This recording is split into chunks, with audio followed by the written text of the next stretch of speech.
মায়ের বার্থডের শুরুটা আমাদের রাত 10:30টার সময় কেক কেটেই হয়েছিল, কারণ কেউই আমরা 12টা অবধি জাগতে পারি না। তো সেই জন্য আমরা 10:30টার সময় কেক কেটে নিয়েছিলাম। তো এই যেই কেকটা আমরা মেয়ো আমোর থেকে অনলাইন অর্ডার দিয়েছিলাম। তো তার পরের দিন সকালবেলা হচ্ছে গিয়ে মাকে জিজ্ঞেস করছিলাম মা কী খাবে।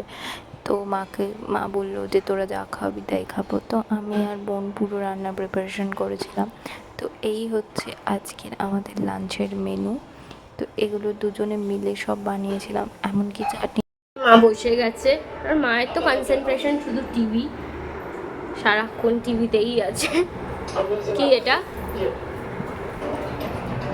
ঠিক আছে যে টিভিটা উল্টা।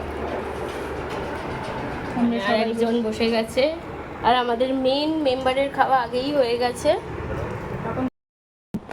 তো মা আর আমরা তিনজনে সবাই একসাথে খেতে বসে গেছিলাম। মাকে বলেছিলাম সাজিয়ে দেবো, কিন্তু মায়ের সেটা পছন্দ হয়নি, বলে সব বাসন তো আমাদেরই মানে আমাকেই মাজতে হবে। তো সেই জন্য আমরা সবাই একসাথে একদম সব নিয়ে বসে পড়েছিলাম খেতে। আর এই যে আজকে আমরা ফ্রাইড রাইস করেছিলাম, আর পুটুসের খাওয়া হয়ে গেছিলো। পুটুসের জন্য ছিল স্পেশাল আইটেম। তো মায়ের জন্য আমরা একটা অর্গানাইজার অর্ডার দিয়েছিলাম, তো সেটা পরের দিন চলে এসেছিলো। মায়েরও খুব ইচ্ছা হয়েছিলো আমাদের মতো অর্গানাইজার নিতে।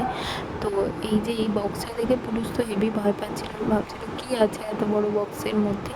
তো যাই হোক, তো মায়ের অর্গানাইজারটা ভেবেছিলাম খুব ভালো আসবে। তো এটা ভালো এসছে, শুধু একটাই প্রবলেম হচ্ছে এটা চাকাটা দিতে ভুলে গেছে।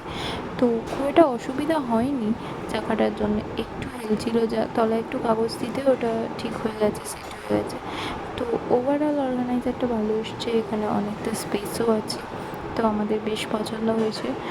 তো এই যে আমরা এটাকে এখন সাজিয়ে নিয়েছি, তোমরা জানিও তোমাদের কেমন লাগলো।